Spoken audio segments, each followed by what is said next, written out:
Well, you're taking a group of juniors from harness racing to experience what, as many would say, what the real harness racing world is all about, heading to Meadowlands, stake racing and the like. But how did this all come about?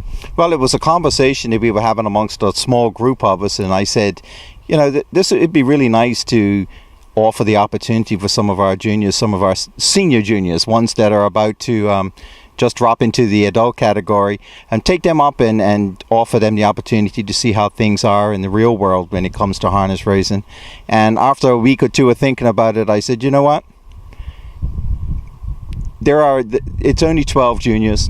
Why not extend the invitation to all? So a couple of the mothers got together, my wife, Colin's wife, Heather, my wife Allison, Bettina, the boy's mother. They all got together and said that they would help out with fundraising efforts, and Bettina was able to organize the canteen. We did the canteen for the CEA, and we did trash-a-thons, and we did the VIP tents, and we worked hard also on top of racing, and most of these kids ride on top of riding. So we were able to raise enough funds to cover all the kids' expenses for tickets, hotel, and most of the meals and stuff. So it was a very good effort. It was very well supported by the public, and yeah, we're going to provide an opportunity for these kids that will be the first. It's never been done before. Now, the fact that we see the youngsters involved in harness racing kind of gives the sport some legs, because years going by we've seen the older members take the bull by the horns kind of thing, but now you see a group of youngsters coming through. What does this experience, or what are you hoping this experience does for them? Well, to me, this is an investment in the sport.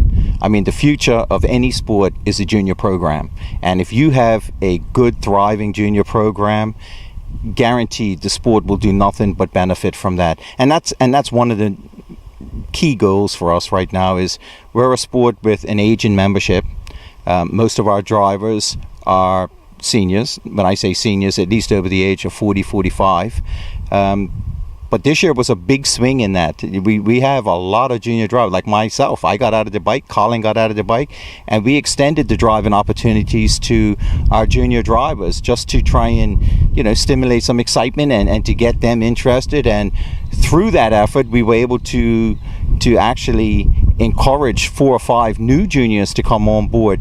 Now, if we can do that every year for the next 5 years, we're looking to get the junior numbers up to about 20, 25. That bodes well for our sport. It really does. What would you consider to be the highlight of this particular trip for these juniors?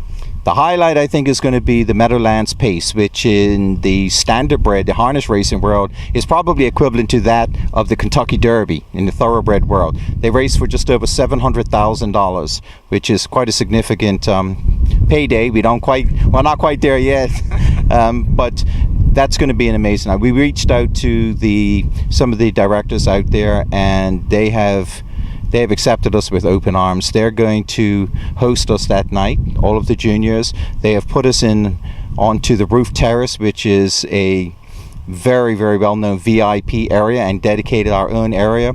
We're going to have a full catered buffet dinner. That in itself is going to be an experience of a lifetime. They have also given us one of the stakes races. The night is, I think, 13 or 14 stakes races. Every race is a big money payout stakes race. They have dedicated one of those stakes races to the Driving Horse and Pony Club of Bermuda, and we are all going to go down into the winner's circle, and we are actually going to present the trophy for that race. So we'll get our pictures taken in the winner's circle, and yeah, it'll be a great experience for everybody, I think. Christian, obviously, experience of a lifetime. You spent some time abroad last year, yes. But it was for jumping, wasn't it? Yes. But a different experience this time, driving. What are you hoping you pick up tips from with the experience of driving? New training tips, because in Bermuda it's pretty limited, and we don't have that much experience. Most people go away for riding and stuff. You don't see that many racing trips, and so hopefully we learn some new techniques, new ways, to drive or whatever, and because there are so many methods. and we don't know that many. Now, obviously, what are some of the things you will be looking for yourself? Because you have a style of driving, unlike others. So, what are you hoping to see? Somebody with your style, or somebody with a different style that you could kind of emulate? So I'm gonna see how, like, different methods of driving. So I know up there's different rules and stuff. So I'm gonna try and use those rules and stuff, like, and different drivers and horses to my advantage, and try to use those methods here, since this track is so complicated. And so up there, I know it's a big track and everything. That's why there are so many rules. And so hopefully I can use that down here.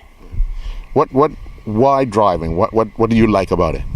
It's, so everyone thinks like a lot of horsey stuff is like girly almost, like it's just like small stuff.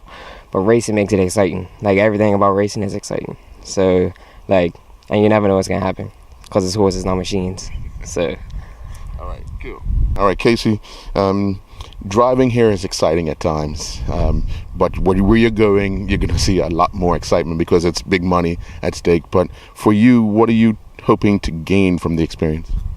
I like to see just how different people drive, different training techniques, how they cope with more people on the track. Never seen that before. We've only had 4. They race with a lot more people on the track.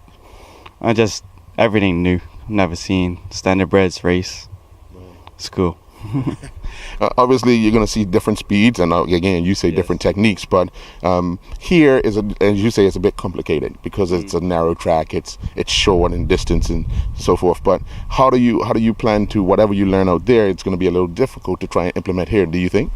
Yeah, it's gonna be difficult, but you can slow it down and learn. Because it's not gonna be out there. It's not tight turns like here and everything, but you can learn. Now you wear different hats when it comes to the sport of equestrian, because you do dressage, you do jumping, and you do driving. But how does one, such a young age, 17, balance out all three? Because it's an art form in all three, isn't it? It's a lot of work. It's a lot of time. School sometimes isn't the priority. Yeah, she'll be fine with that.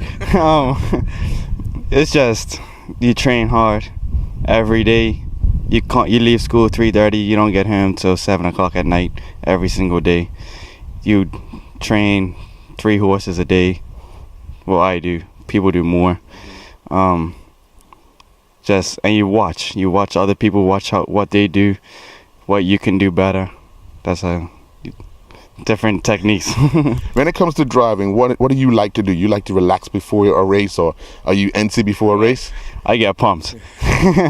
I'm looking, seeing if people. I don't know. I'm watching other people warm up and everything. Sometimes I get hyper, sometimes I get nervous, depending if it's a money race day or whatnot. Right. Now, going to the Meadowlands and all that, will you be more nervous for the drivers because it's going to be your first time seeing something of that nature and it's a lot of money at stake? Not really. I'll just be a spectator. Take it all in and let them deal with the stress. 14 years of age, first year on the track? Yes, my rookie season was last season. Okay. How did you enjoy that experience? Well, it was actually a lot of fun because I grew up around this sport and I grew up watching people, and I was really excited and nervous throughout this season, so it was definitely a good experience. Now, the fact that you're getting to go to watch professionals, bigger track, a lot more excitement, what are you hoping to gain from it? I'm hoping to just be able to watch them and take it in, and I really want to meet Hannah Miller. She's one of the female professional drivers, and I just want to see how she deals with being a female in a male-dominated sport, and I think it's just going to be fun to see how they train and what they do differently from us. Now, when you prepare for a driving day or night, what are some of the things you do to prepare yourself for the event? Well, we look at the horses in my race and we look at where I am. So if I'm on the rail, we normally just go for time. But if I'm on the outside, we want to tuck in and hopefully be able to win the race. But we talk about strategies, and when the time comes, you pretty much throw all that out the window and improvise. But it's good to be able to go in with some reassurance that you're going to be okay and nothing bad's going to happen. Now, if you got the opportunity to talk to the young lady that you said you want to talk to, what are some of the things you want to ask her? I just want to know how it feels to be good and at a professional level in that sport, because it just seems like a dream for me. So yeah. Well, look forward to you returning and showing everybody what you've learned on the trip. Thank you. Audio Jungle.